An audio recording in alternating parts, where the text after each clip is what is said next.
नमस्कार दोस्तों, स्वागत है आपका इलेक्ट्रीफाइड में। इस वीडियो में हम बात करने वाले हैं अर्थ लीकेज सर्किट ब्रेकर के बारे में।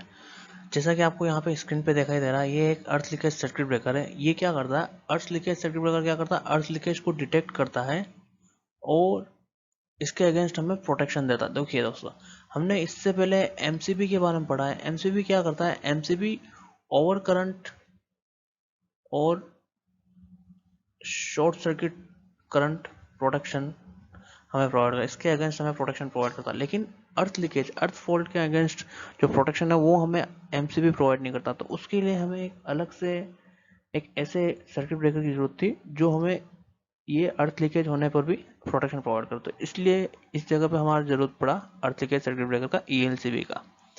ईएलसीबी इसको क्यों बोला जाता है, क्योंकि ये अर्थ लीकेज है। ईएलसीबी, अर्थ लीकेज सर्किट ब्रेकर। ठीक है, अब हम बात करें कि अर्थ लीकेज क्या होता है। अर्थ लीकेज के बारे में बात करें तो अर्थ लीकेज का मतलब होता है कि करंट का अर्थ के थ्रू फ्लो होना।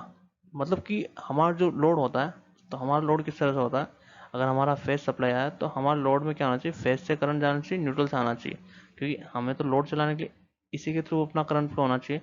लेकिन बाई चांस किसी प्रॉब्लम की वजह से, जैसे कि कोई इंसुलेशन डैमेज हो गया, तो उसकी वजह से क्या होगा कि वहां से अर्थ करंट लीक होके हमारा अर्थ के अंदर करंट फ्लो होगा। तो ये जो फॉल्ट है, ये जो करंट फ्लो हुआ, उसको हम बोल रहे हैं अर्थ लीकेज, क्योंकि ये हमारा इंटेंशन नहीं है। और अर्थ के थ्रू अगर करंट फ्लो होगा तो हमारे इंसुलेशन के डैमेज की वजह से हो सकता है, या हमारा जो लाइव वायर है उसका अर्थ के साथ डायरेक्ट कांटेक्ट हो गया तो उसकी वजह से भी हो सकता है। तो वो जो करंट फ्लो होता है उसको हम बोलते हैं अर्थ लीकेज।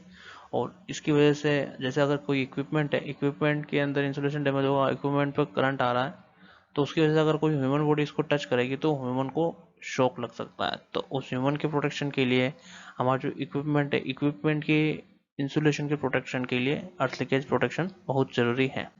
ठीक है, तो अगर एएलसीबी की वर्किंग के बारे में बात करें तो हमने ये एएलसीबी का एक स्केच डायग्राम बना दिया है कि किस तरह से उसका वर्किंग होता है। धीरे धीरे इसके बारे में पूरा जानेंगे। देखिए, सबसे पहले दोस्तों आपको ध्यान रखना कि ईएलसीबी एक वोल्टेज सेंसिंग डिवाइस है। वोल्टेज सेंसिंग डिवाइस कैसे है, ये क्या करता है, ये जो हमारी बॉडी है, जो इक्विपमेंट है, उस इक्विपमेंट का और जो हमारी अर्थिंग है, उन दोनों के बीच में वोल्टेज मेजर करता है। अगर इन दोनों के बीच में कुछ वोल्टेज आया है तो ये मान लेगा कि यहाँ पे हमारा कोई अर्थ लीकेज हुआ है। देखिए दोस्तों, इस पे वोल्टेज कब आएगा, जैसे हमारे यहाँ से फेज सप्लाई पी में आ रहा है और इधर जो है हमारा एन के अंदर आ रहा है।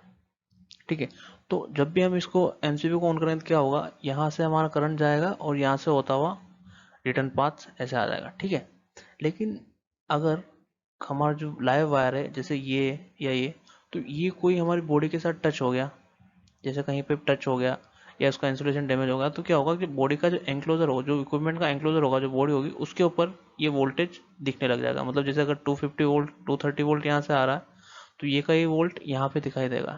तो ये वोल्ट यहाँ पे दिखाई देगा, तो इस जगह पे जो हमारा वेस है, वो इसके और इसके बीच में इसको वोल्टेज डिफरेंस मिल गया। तो ये इसने सेंस कर लिया यहाँ से, इसके सेंसिंग डिवाइस के थ्रू, और ये जैसे वोल्टेज सेंस करता है तो हमारे ईएलसीबी को ये ट्रिपिंग सिग्नल दे देता है। ठीक है, सेकंड थिंग इसमें क्या होता है, सेकंड थिंग इसमें एक ट्रिप बटन लगा होता है। ठीक है, वो ट्रिप बटन क्या करता है, ट्रिप बटन का कनेक्शन ऐसा होता है कि फेज वाला का ऐसे मिलाता है और उसका जो दूसरा कनेक्शन होता है वो यहाँ से ऐसे मिलता है। तो वो क्या करता है, फेज वायर को यहाँ पे टच कर देता है, तो ये फॉल्स ट्रिप आ जाता है, क्योंकि हमारा अगर इस पे वोल्टेज दिख गया, इसका मतलब ये फॉल्स ट्रिप दे देता है। तो ये इसका टेस्टिंग के लिए होता है ये ट्रिप बटन, कि हमारा ईएलसीबी वर्क कर रहा है या नहीं कर रहा है, तो उसके लिए ये हमारा ट्रिप बटन दिया होता है हर एक ईएलसीबी के अंदर। तो अभी आपको ईएलसी के बारे में पूरा क्लियर हो गया कि ईएलसीबी हमारा क्या काम करता है। तो अभी ईएलसीबी के टाइप्स के बारे में देखें तो ईएलसी के टाइप्स जो मेनली है उसके पोल्स के ऊपर, मतलब कितने फेस के लिए हमने यूज किया, कितने वायर का हमारा सिस्टम है, उसके अकॉर्डिंग होता है। जैसे मिनिमम ये 2 पोल की होती है, क्योंकि हमें फेज और न्यूट्रल तो चाहिए होता है, तभी ये सेंस कर पाएगा। सेकंड होता है 3 पोल का। 3 पोल में क्या होता है, जो हमने इससे पहले पढ़ा था वो 2 पोल का पढ़ा था। जो हमने पहले 3 पोल में 3 इनकमिंग होएगा, 3 आउटगोइंग होएगा, और एक जो होगा इसमें, ये आपका लोड हो गया, ये आपका एम ELCP का स्विच हो गया, और ये जो हुआ ये सेम टू सेम आपका अर्थ लीकेज वहां से हो रहा कि नहीं हो वो सेंस करने के लिए, और इस तरह से होता है, सेम टू सेम ऐसा ही होता है। ठीक है, तो इसमें RYB ये फेज हो गए, ये हमारा लोड पे चला गया, और ये हो गया। तो ये 3 पोल का होता, और एक होता 4 पोल का। 4 पोल वाले में क्या होता है, हमारा जो न्यूट्रल वायर होता है वो 4 पोल वाले में न्यूट्रल वायर एक्स्ट्रा होता है ऐसे।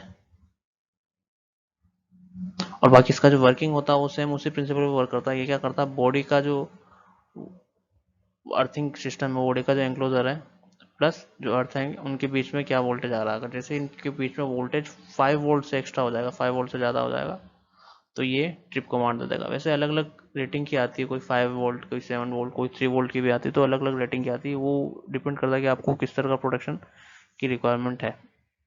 अब बात करें हम इसके एडवांटेजेस के बारे में, तो एडवांटेजेस में इसके कुछ एडवांटेज ये है कि जैसे ये क्या करता है, हमें इलेक्ट्रिक शॉक से प्रोटेक्शन कराता है। क्योंकि अगर किसी भी बॉडी के ऊपर जब भी वोल्टेज दिखेगा, जब भी फॉल्ट आएगा, तो बाई चांस जैसे कोई लाइव वायर उसकी जो इक्विपमेंट की बॉडी या इक्विपमेंट का एंक्लोजर है उसके ऊपर टच हो गया, तो उसके ऊपर टच होने से क्या करता है, जैसे हम उसको टच करेंगे तो हमें शॉक लग सकता है। तो ये जैसे वो अर्थ लीकेज होगा, जैसे उस बॉडी के लाइव वायर टच होगा, तो ये उसी टाइम ट्रिप कमांड दे देगा। ठीक है, इससे ये हमें प्रोटेक्शन देता है। दूसरी चीज ये है कि ये लेस सेंसिटिव होता है, तो अननेसेसरली ट्रिप नहीं करता है। जैसे कोई कोई होता है ना कि छोटा थोड़ा बहुत कुछ कुछ इक्विपमेंट होते हैं जो पुराने हो जाते हैं, तो वो थोड़ा बहुत लीकेज हो ही जाता है उसमें, तो उतने कम कम लीकेज पे भी वो फास्ट ट्रिप दे देगा, तो वो वाला ये ELCB नहीं करता है। थर्ड थिंग है कि ये बहुत ही सस्ता आता है, इसका जो कॉस्ट है वो ज़्यादा हाई नहीं होता। तो ये इसके कुछ एडवांटेजेस। अब लिमिटेशंस की बात करें कि इसके कुछ डिसएडवांटेजेस क्या है, क्या लिमिटेशंस है, ये कहाँ काम नहीं कर सकता, क्या क्या प्रोटेक्शन नहीं दे सकता, उसके बारे में अगर हम बात करें तो लिमिटेशंस में हम सबसे पहले बात करें कि ये फेज टू किसी अलग कोई दूसरी बॉडी है जो अर्थ करेगा, जो उस जिसका अर्थिंग वायर उस ELCB के साथ कनेक्ट नहीं है, तो उसके फॉल्ट को ये सेंस नहीं कर पाएगा। उसके थ्रू जो करंट लीकेज हो रहा है उसको ये सेंस नहीं कर पाएगा। सेकंड थिंग है कि अगर किसी ने फेज वायर को डायरेक्टली टच कर दिया, जैसे कोई ह्यूमन है उसने फेज वायर को सीधा टच कर लिया, तो उस टाइम भी ये उसको डिटेक्ट नहीं कर पाएगा। क्योंकि ये कब डिटेक्ट करता है, जब किसी की बॉडी से, किसी इक्विपमेंट की बॉडी के थ्रू अगर लीकेज हुआ है तो ही ये डिटेक्ट कर पाता। बाकी डायरेक्ट अगर हमारा कोई लाइव वायर के साथ सीधा टच हो गया, सीधा हमारा उसके कांटेक्ट में आ गया, तो उस टाइम ये प्रोटेक्शन नहीं दे पाएगा, उस टाइम ये सेंस नहीं कर पाएगा। थर्ड चीज है कि ये तभी सेंस करता है जब अर्थ कंडक्टर के अंदर करंट फ्लो हुआ है। अगर हमारा करंट अर्थ कंडक्टर के अंदर फ्लो नहीं हुआ है, मतलब फेज वायर से सीधा हमारी बॉडी से होता हुआ सीधा ग्राउंड हो गया, तो उस टाइम ये सेंस नहीं कर पाएगा। ठीक है। फोर्थ चीज ये है कि हमें क्या करना होता है कि हर एक इक्विपमेंट से एक एक्स्ट्रा वायर कनेक्ट करना होता है इस ELCB के साथ। अर्थिंग के लिए अर्थिंग वायर एक्स्ट्रा कनेक्ट करना होता है, तो ये एक तरह से हमारा थोड़ा कॉस्टली हो जाता है। और नेक्स्ट अगर हम इसके बारे में बात करें तो नेक्स्ट है कि इसकी जो सेंसिटिविटी होती है वो कम होती है, और कोई लो लीकेज करंट है तो उसको सेंस नहीं कर पाता है। देखिए दोस्तों, हमने आपको बता रखा कि हमारे बॉडी से 30 मिली एम्स तक अगर लीकेज करंट, अगर करंट फ्लो हुआ है तो हमारी बॉडी को ज़्यादा इफेक्ट नहीं होगा। लेकिन 30 मिली एम्प से अगर ज़्यादा हुआ तो उस इलेक्ट्रिक शॉक में ह्यूमन के जो आदमी है जिसको शॉक लगा है उसकी डेथ होने का चांसेस होता है। तो 30 मिली एम्प्स तक हमें ज़्यादा टेंशन नहीं है। इसके ऊपर मैंने एक वीडियो बना रखा है, तो उस वीडियो का लिंक मैं डिस्क्रिप्शन डाल दूंगा, तो आप वहाँ से देख लीजिएगा कि इलेक्ट्रिक शॉक में क्या क्या होता है और कितने लीकेज करंट पे क्या क्या इफेक्ट होता है बॉडी के ऊपर। तो ये सारी चीज़ें हैं। अगर नेक्स्ट हम बात करें तो नेक्स्ट की अगर हम बात करें तो नेक्स्ट में ये है कि जो इलेक्ट्रिक जो इक्विपमेंट होते हैं, तो उसमें क्या होता है कि कोई भी छोटा मोटा लीकेज तो होता ही है, तो छोटे मोटे लीकेज की वजह से भी फॉल्स ट्रिप दे देते हैं ELCB अननेसेसरीली। क्योंकि जो इक्विपमेंट पुराना हो जाता है तो उसमें वोल्टेज लीक तो छोटा मोटा होता है, तो उसकी वजह से भी ये ELCB फॉल्स ट्रिप दे सकता है। तो ये भी एक इसका लिमिटेशन है। तो आपने इसकी सारी लिमिटेशन के बारे में जान लिया। तो अगर आपको ये वीडियो अच्छा लगा तो इस वीडियो को लाइक करें, शेयर करें और इस चैनल को सब्सक्राइब करें। और हाँ, नेक्स्ट वीडियो में हम RCCB के बारे में बात करेंगे। देखिए, हमने ये तो देख लिया कि ह्यूमन के थ्रू अगर सीधा लाइव वायर टच करेगा तो ये ट्रिप नहीं कर पाएगा। तो उसके लिए हमने किस तरह का जो ELCB अर्थ लीकेज सर्किट ब्रेकर है वो किस तरह का है, उसका क्या नाम है, उसको हम बोलते हैं RCCB residual current circuit breaker, वो कैसे वर्क करता है, तो उसके बारे में पूरा जानेंगे। तो हमारे चैनल के साथ जुड़े रहिए ताकि ऐसे आपको वीडियो मिलते रहे। तब तक के लिए धन्यवाद।